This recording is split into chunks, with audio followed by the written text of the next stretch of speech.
We're getting images from Patna of Hawalder Sunil Kumar's final rites currently taking place, and Shiv Arur has been tracking all those who were martyred in this brutal confrontation with the Chinese army. What's amazed me most, Shiv, is despite the magnitude of their loss, the kind of grit, the determination, the patriotism shown by the families of the martyrs. No one ever is prepared for a situation of this nature. Just their instinctive reaction, their message to the rest of the country has been spellbinding in terms of what they've been saying.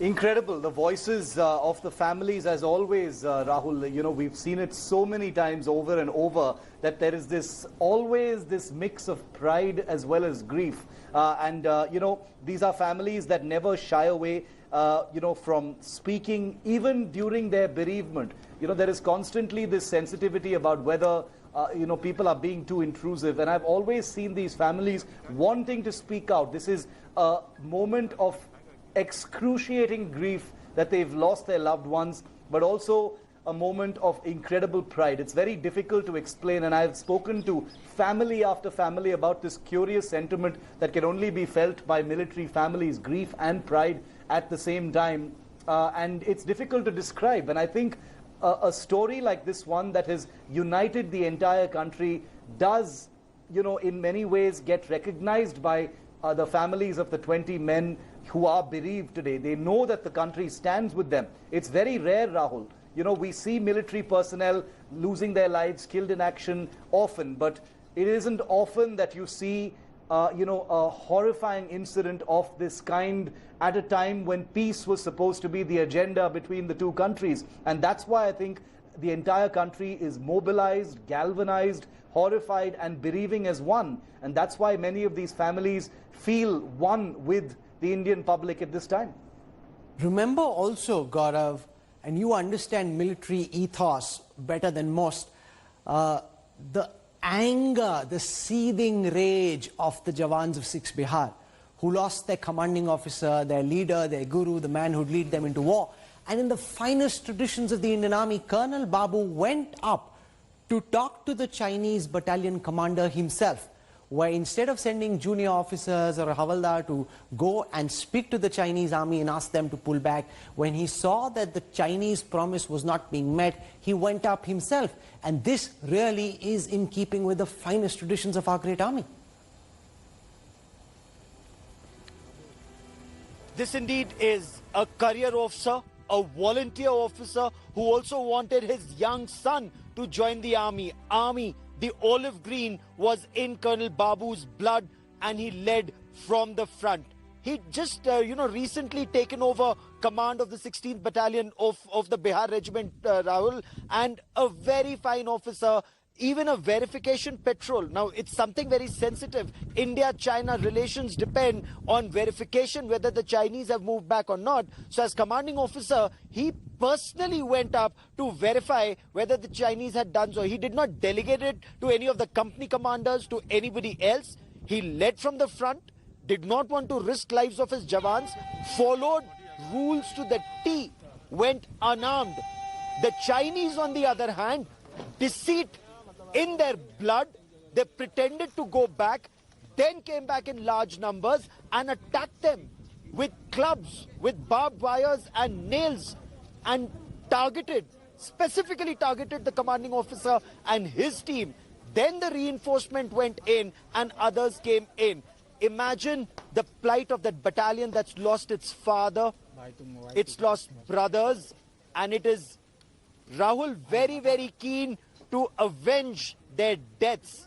But they're restrained. They're restrained because they've been directed to remain restrained to ensure the sanctity of the line of actual control. But from what I've been told, Rahul, what the Prime Minister said is the message that's gone down the rank and file, that the sanctity will be maintained and honor will be restored. Just got out of a very high-level briefing, Shivan Gaurav, about the confrontation between the Chinese, and we have some details. So it was, in the early part of the evening that Colonel Babu and his body also, the last rites expected to start in a short while from now in Hyderabad. Ashish Pandey is reporting from there. This is a live feed from Bihar, and the one thing that's very, very clear is that India and China's relations will never be the same again. The whole idea of India and China coexisting in a spirit of cooperation, that's all out of the window now. And I think the Prime Minister and the External Affairs Minister have taken very, very strong positions on this.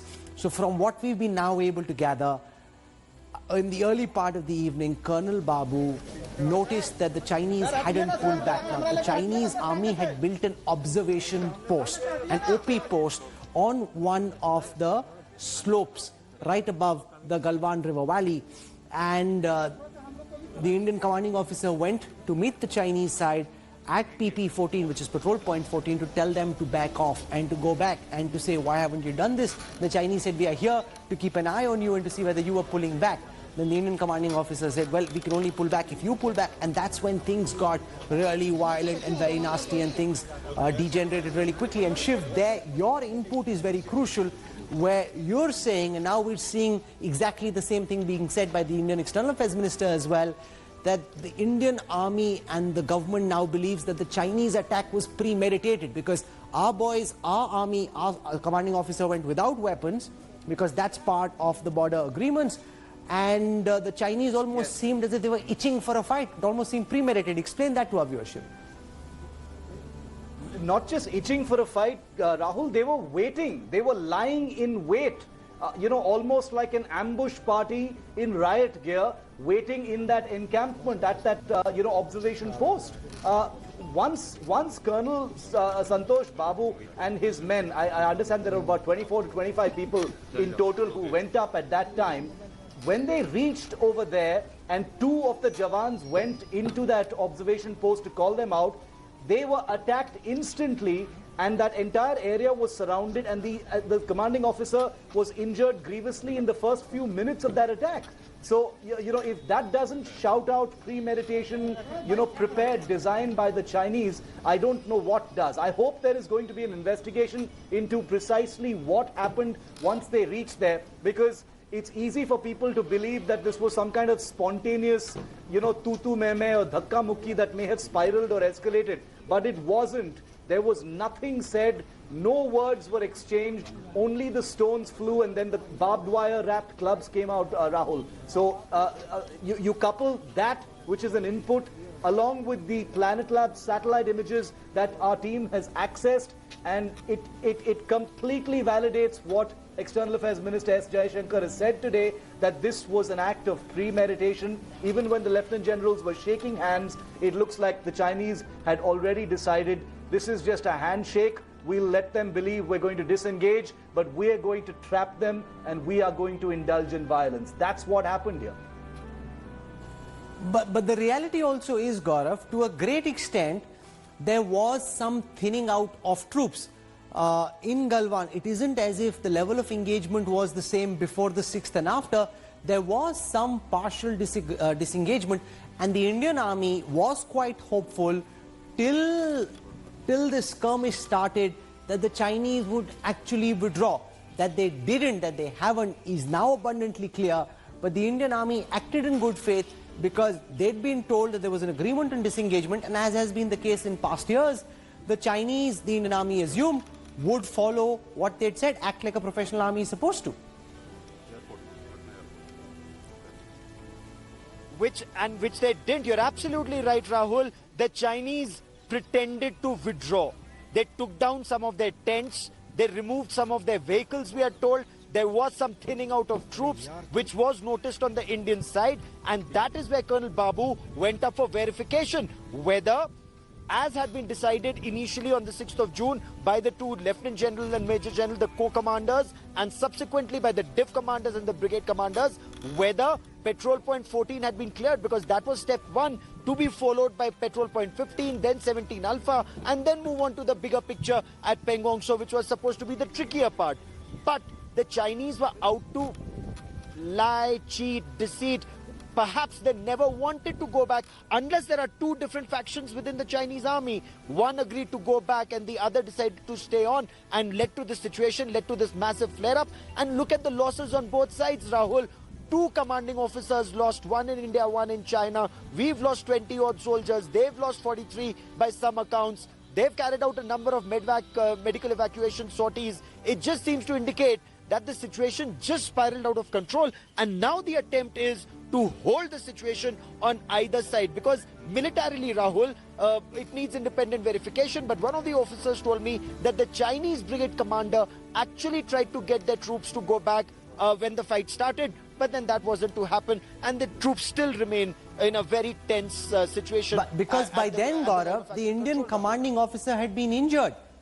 And because the Indian commanding officer had been injured, there was rage in 6 Bihar, as anybody who understands anything about the Indian army will acknowledge, that if your main man, your commanding officer is down and bleeding and brutalized, there is no way the rest of the Jawans will just sit back and allow that to happen. What we are told, and this is where I want to start showing you some of these satellite images which really help put things in context, is that some of the soldiers actually fell off. They fell off.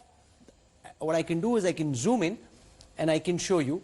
What you're seeing over here is roughly where patrol point 14 is. The Indian army noticed that there was an observation post on one of the slopes that the Chinese had created. So that's why Colonel Babu went and told the Chinese to back off. Right next to the LAC, there's been some gradual thinning. They've pulled back and most of the deployments are here. But they hadn't pulled back from where they promised they would, which is why Colonel Babu and his troops went towards patrol point 14, asking the Chinese army to pull back. And this really brings out, Shiv, even as we continue to see those pictures from Patna, the risk of having soldiers who are as well trained as these boys are face to face on either side of the line of actual control, which is why there has to be a further disengagement, because if they continue to stay where they are, at any time within a fraction of a second things can go out of control. That's just the way standing armies are, that's the way they are trained, and that's how quickly things can escalate and spiral. Rahul, I've been getting, sort of scant information from the ground in, in the Karu division, which is the divisional commander is the Major General who's been leading talks from the Indian side at Patrol Point 14 today. And the information I have is that the single point priority on the ground has been to control the boys. To control the boys, calm them down. It's not like they are, a ragtag bunch. They are highly disciplined soldiers who follow orders. But like Gaurav so rightly pointed out, they've all lost their collective father. The commanding officer, was beaten to death in front of them. So this is a situation that many of them could not have even fathomed would happen in front of their eyes, let alone be something on which they must react. And therefore, it's taking the seniority of the army a great deal of effort to explain what has happened. Many of these Jawans and officers are young. I mean, the last time blood was drawn between these two sides, none of these men were actually born. It was 45 years ago in 1975, Rahul. You and I and Gaurav were not born either. So the simple fact of the matter is the sentiments of those people, the sentiments of the Jawans of 16 Bihar and some of those other units is absolute top priority. Gaurav is totally right when he says there is quiet and determined resolve on the ground. These are not people who will, do whatever they want. There is great discipline in the Indian army, but they are human. And that's why, while the major generals of both sides actually talk, things are on a hair trigger. It's not just in Patrol Point 14, but elsewhere as well, that things could easily fly. You're absolutely right. With this kind of deployment, eyeball to eyeball gets a new meaning entirely. And this is where it's very crucial to look at the kind of deployment we're seeing on the Chinese side. Now I want to move basically to a tighter shot to show you what's happening in these two areas along the Galwan River. So as I do this, you will see a huge number of structures. Many of these are hutments, some of them are military equipment, some of this seems to be military vehicles. But these are deployed as they would be in peacetime. And this is crucial for viewers to understand. While you can see a huge military build-up, it isn't as if the Chinese army had deployed for war. They're sending, it's posturing, they're sending a message, but this is not tactical deployment, which essentially means it's not as if they're on the hilltops ready to come in at a second's notice. If that had been the case, can I just zoom back and go back and 1 second, here we go. if the Chinese were actually seeking to start a confrontation, the army believes they would have gone and taken the hilltops and then sought to dominate. They haven't done that. They're actually in what's called the Galwan Nala, this very narrow Nala, the area next to the river, which is where they were. And Gaurav, try and explain this militarily for our viewers. So this is what you do typically in peacetime. This is not when you're deployed for action. So it's not as if, while of course there was a build-up, it's not as if the Chinese had taken position for offense. They're still in a very defensive position, because if you're, and just think logically, if you're in this kind of a position in a war, you can be bombed out, whether it's by artillery, mortar or air, very, very quickly. So these weren't troops that were deployed for immediate offense. These are troops who are here to try and send a message. Gaurav, try and explain that. Rahul, you're absolutely right. That's exactly what China intends to do when it's put out images, in global times, about 155 howitzers being rolled into Tibet and being placed along the India-China line of actual control. It's trying to send out a message when it puts hundreds of vehicles, A vehicles, B vehicles, in military parlance, as they say, their tanks, their armored personal carriers, their troop carriers, APCs, they've all come in. But they are parked the way they would be parked in a cantonment. That means for administrative responsibilities, it's easier to look after them even in a difficult terrain. That's how it's been parked. Now, should India, God forbid, should the balloon go up, it'll be very easy to take all of this equipment out. That's not China's intention. In the past, China has done some stuff like this to browbeat India into submission. They've taken away some of our pasture land in the past, like this. This time it's a much bigger deployment because their aim is bigger. They're aiming for the Galwan Valley, which threatens that very crucial Darbuk-Shok, Daulat Beg Oldie road, which they perceive threatens them in Aksaichen. That's their perception. And the two feeder roads and the bridges, Rahul, those bridges, Colonel Chivan Rinchin Bridge and the other two bridges are extremely crucial because that is where it makes this road an all-weather road. So China wants to browbeat India and India refuses to be browbeaten. It's just that they thought with this gundagardi of theirs along the LAC, perhaps India will move back. It's only strengthened India's resolve, unfortunately, after 20 fatalities, to ensure that the dragon does not get an inch of our territory anymore. That video conference call that was to happen between the foreign ministers of Russia, China and India for the 23rd of June has been postponed to a later date, according to a Russian news agency. This hasn't been officially confirmed by the Indian Ministry of External Affairs. However, from what we are hearing, and this is from a Russian news agency, this video conference between the foreign ministers of India, China and Russia has been postponed. Gaurav, what are you making of this development? Given the current circumstances, there's no way you can be talking in a trilateral kind of conference with Russia and China's foreign minister when this massive dispute with China remains unresolved. You're absolutely right, Rahul, because look at the signaling that goes out of India. There was quiet. As soon as the bodies were recovered, the Prime Minister spoken, the External Affairs Minister spoken, the Defense Minister spoken. They're all speaking in one voice. Other signals that go out, the RIC, Russia, India, China trilateral, that's put on hold to a later date. Again, it's a signal to China, you behave, we move forward. China does not intend to behave, but that's a different story. Also, the road contract that China was likely to get, because since it was L1 bidder or the lowest bidder on the Meerut highway, that again is likely to be put on hold. That's again a signal that's going out. Of course, these are small signals. There will be bigger signals. It again remains to be seen, how does China respond to these signals?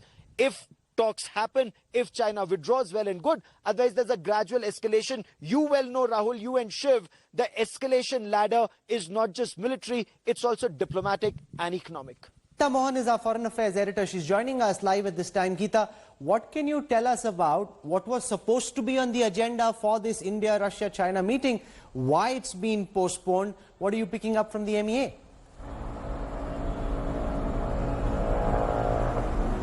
Well, Rahul, we were the first to break the news that the meeting could be rescheduled.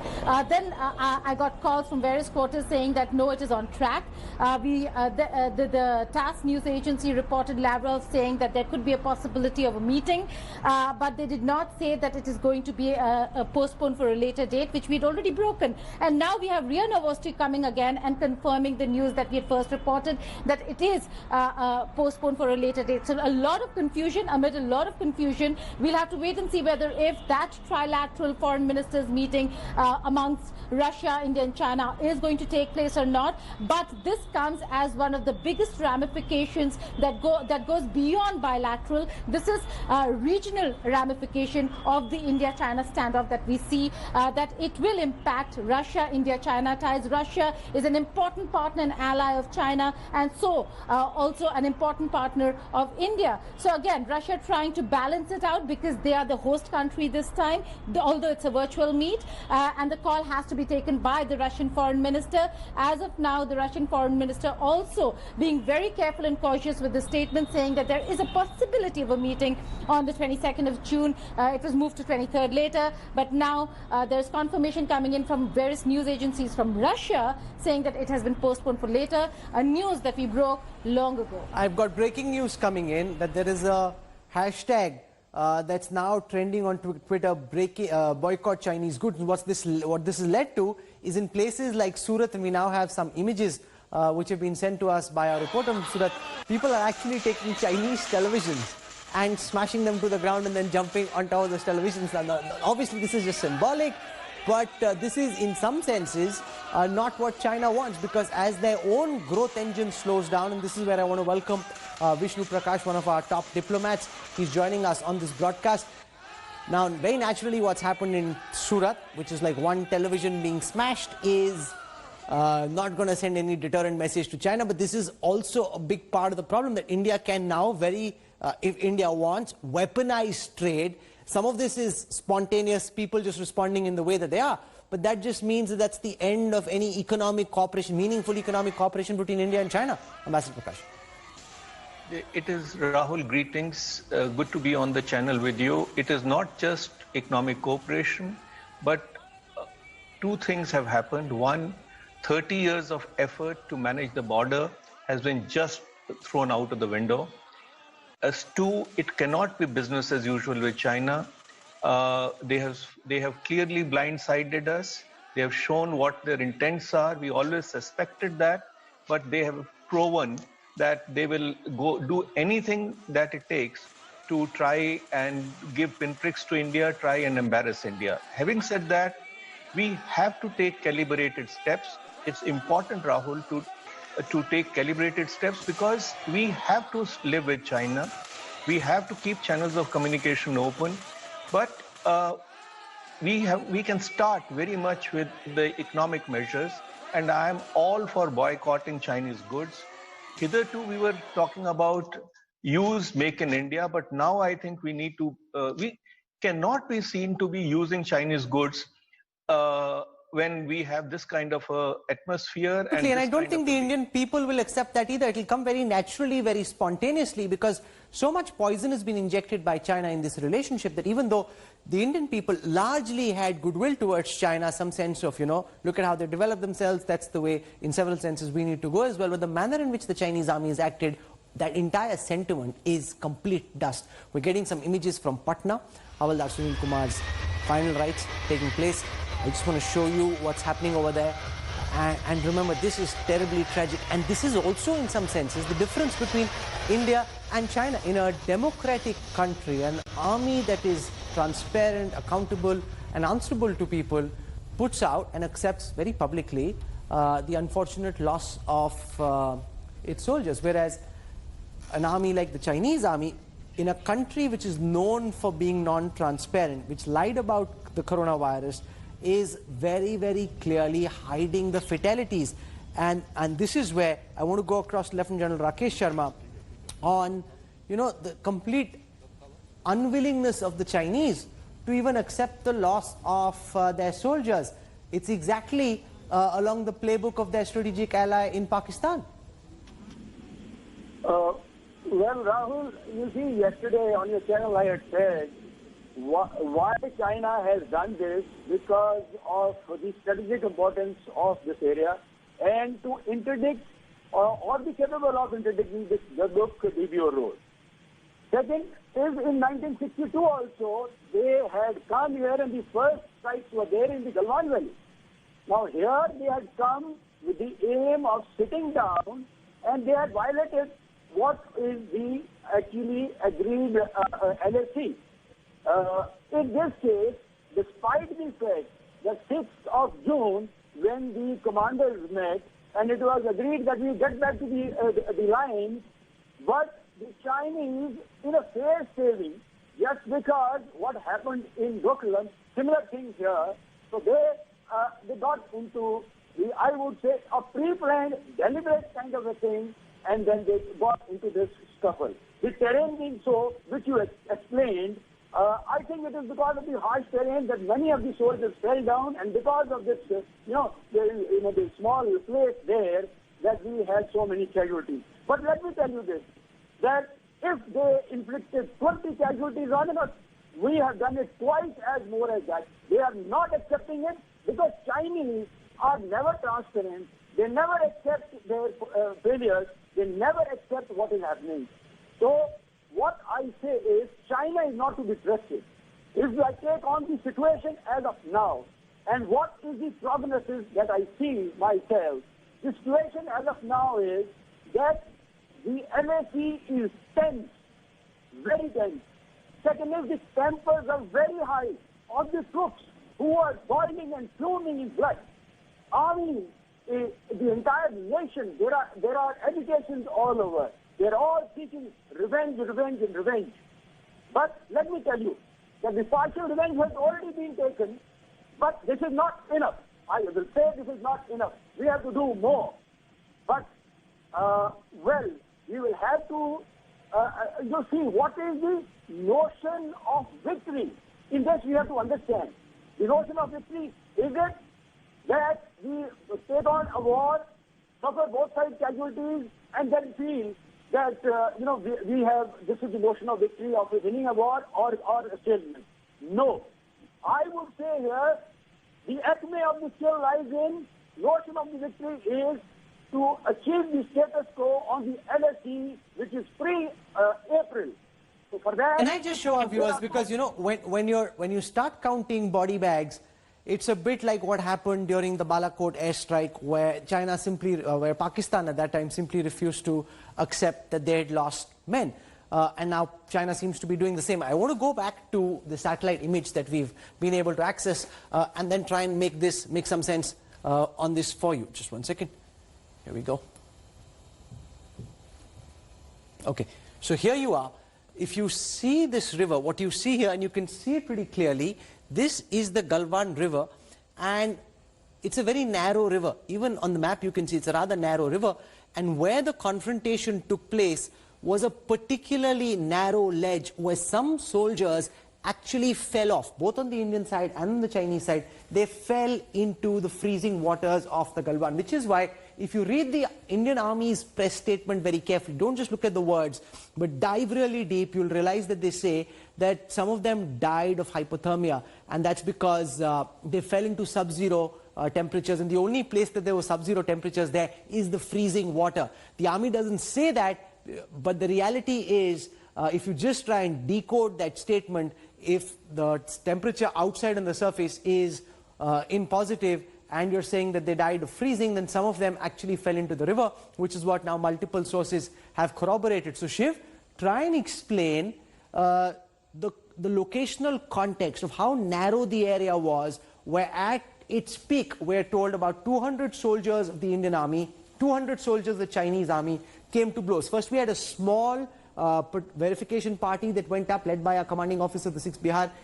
Then when they found out that the commanding officer had been injured, more reinforcements were brought in, and 200 soldiers on either side on a very, very narrow ledge, and some of them actually fell off. Share the details that you have, Shiv. About 200 people directly involved in the clash, and I'm told in excess of about 800 to 900 Chinese soldiers in the hill features around this particular area, completely surrounding where this clash actually took place, Rahul. The actual ridge itself overlooking the Galwan River, which is available from these pictures, is a sheer drop, almost a sheer drop right to the bottom. It's about 120-meter drop down to the Galwan River, which is a fast-flowing, very narrow river. So if you fall there, there's a good chance that many of the people who fell, and there is reason to believe that there were both Indian and Chinese men who fell, they would hit the sides of the cliff before falling into the water, because it's not a fully sheer drop. But that is how injuries must have been sustained, and then they fell into the water. And as we know, many of those bodies were actually fished out of the sub-zero temperature water, closer to sunrise on Tuesday. But the ridge itself, extremely narrow. The outpost, the observation post, which the CO and the others had gone to dismantle, was a little bit downhill from that particular ridge line. And once the fighting actually started, it divided itself into apparently 3 pockets. Fighting was happening in 3 areas, from the beginning, the foot of the ridge all the way to the, what we might call the peak, the top part of the ridge. And that's where many of the men actually started falling. One of the more insidious aspects of what's happened, which we've actually reported in our story as well, Rahul, is that there was some, earth-moving equipment that was spotted just, flanking the ridge line, which appears to suggest that the Chinese have moved some, bulldozers and earth-moving equipment into that area for who knows what. What did they need earth-moving equipment in that particular area for? Gaurav and I were discussing this as well earlier this morning. There appears to have been some kind of effort on to create more durable encampments in that area. Shiv, there are some thoughts on that. One of which is, and if you go back over here on this third map, they've actually built a permanent road which was about the last 15 kilometers earlier were a kacha rasta. That was not like a proper tarred road, it was a dirt track. But what we're being told by the army is that they've used the last few weeks between May and June to try and keep bringing the road head up. And this really is the problem. If you see here, the Daulat Beg Oldie road that we've got, this is the DSDBO road. It's on the Indian side of the line of actual control, and secondly, that road is a tarred road which goes all the way. So we've built this road, the Chinese don't like it, especially the arterial roads that are coming along this road, and they have no problem in building roads on their own which go all the way up to their petrol points. And that is really, General, very problematic, because they don't want us to build roads, whereas they've built the same roads on their side, General Sharma. That's the ultimate height of hypocrisy.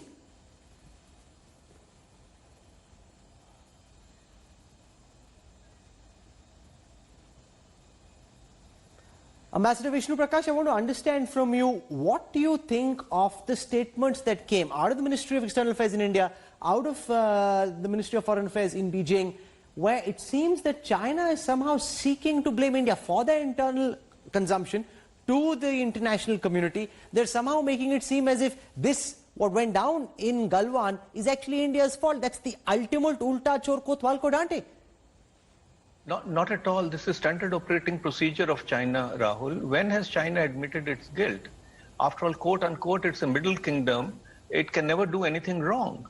So this is, they don't even admit that people have died. This time at least they have admitted that they have lost 5 people. So the blame game will continue. China will never admit its fault. And it is the usual arrogance of the Chinese to ask India to probe the matter and give and punish the offenders. But nobody buys their line, because China has, of course, they have always maintained they have never done anything in South China Sea. They don't do anything wrong. I mean, it's only the world which is bad. China is an epitome of all virtue. So that is the narrative. Even after the COVID-19, look at the narrative that they tried to foster on the world. How many takers were there? And then they lashed out with anger. So that is typical of China's authoritarianism and their behavior. If you allow me, can I go back to the boycott Chinese goods for a minute? I need to add something there. Go on, sir.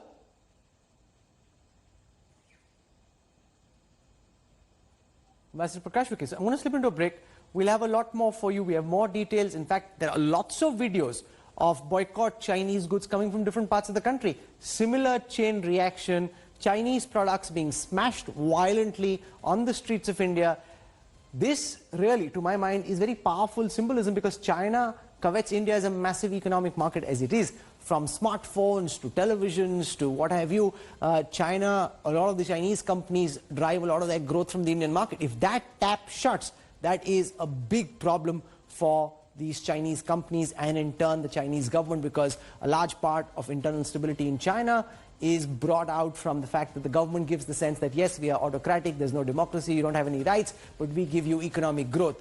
When one part of that takes a hit, it creates additional complications, and internal stability is one of the key things that Xi Jinping and the Chinese had. To get a sense of the high-level meeting taking place between senior officers of the Indian and the Chinese army to try and resolve what's happening at the Galwan sector, we're joined by Abhishek Bhalla. He tracks the Ministry of Defence for us. Abhishek, is there any word yet on whether that meeting is over?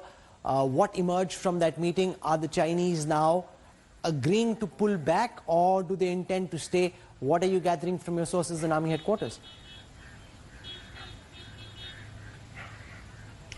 Rahul, what I heard last was that there is not much of a change on the ground. You know, while there has been no flare-up, as far as disengagement is concerned, nothing has happened of that sort because, you know, this was triggered, this clash was started at a time when both sides hoped for a disengagement. That was the plan, but there was an observation post on the Chinese side that, you know, India was opposing and objecting to, because that wasn't part of the discussions, and that's where perhaps there was some confusion that led to this clash.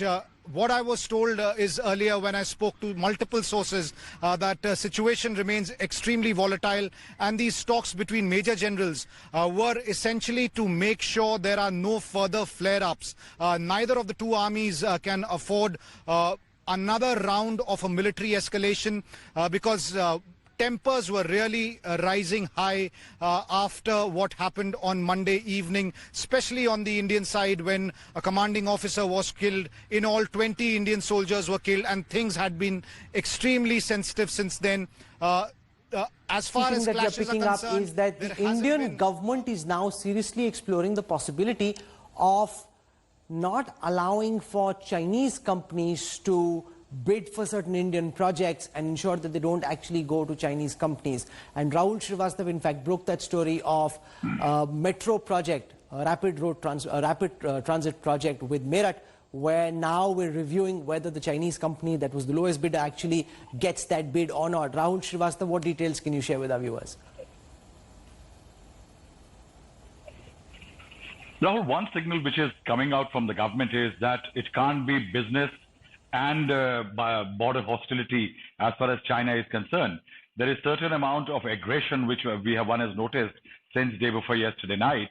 And what sources in the government are indicating that after the FDI rules change in April, sealing on global tenders when it comes to government procurement, promoting Make in India, the next step could well be attempts to hurt the business interests and stakes of Chinese companies in India. This is not about trade. This is about projects in India, large infrastructure projects where Chinese companies do edge out Indian companies because they have vast experience. Now, the tendering clauses for qualification and eligibility of companies usually include that you have to have certain amount of global experience, years of experience and others, which makes a lot of Indian companies get omitted, and Chinese companies, because of their global exposure, come inside these projects. That's where the rule changes are likely. The other attempt is to screen the existing projects where the tendering is on, in which the bids have been invited, whether there can be certain changes. Then the projects where the project work has not been allocated, there could be another filter.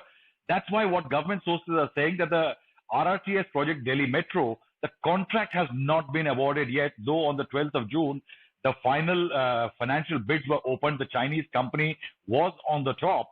But a decision is likely to be taken on that.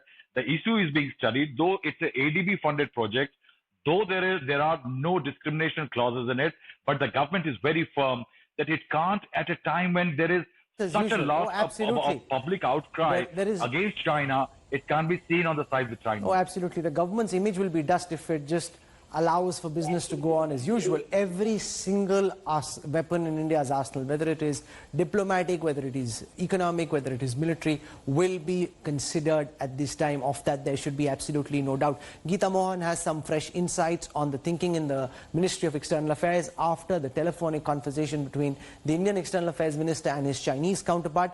Geeta, what can you tell us? Because from that statement that came out from Beijing, it almost seems as if China is suggesting they always had the Galwan Valley, which they never did. It's named after a Ladakhi trader, has nothing to do with China, has had nothing to do with China for many decades, if not centuries. And now suddenly they're saying, ye to hamare hi hamesha se.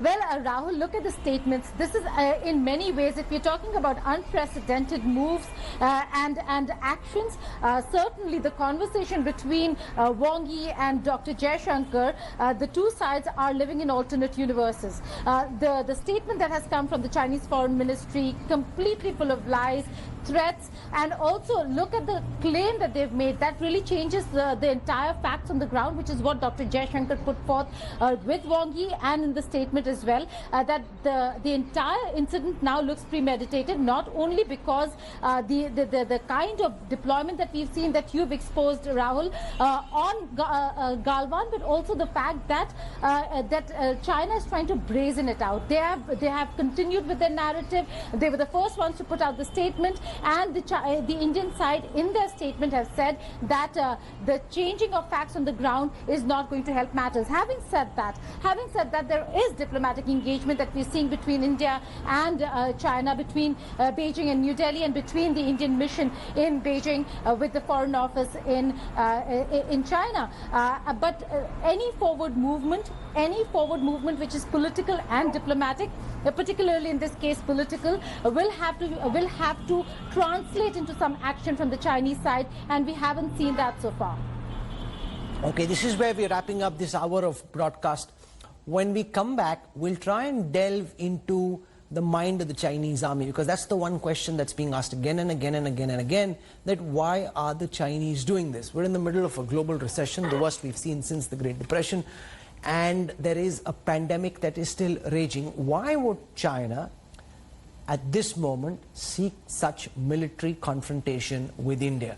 We'll try and understand that. We look at the situation on the ground. We have some very interesting details which give you a sense of the actual build-up along the line of actual control in multiple sectors. We'll put those out for you when we come back on the other side of a quick break. Stay with us.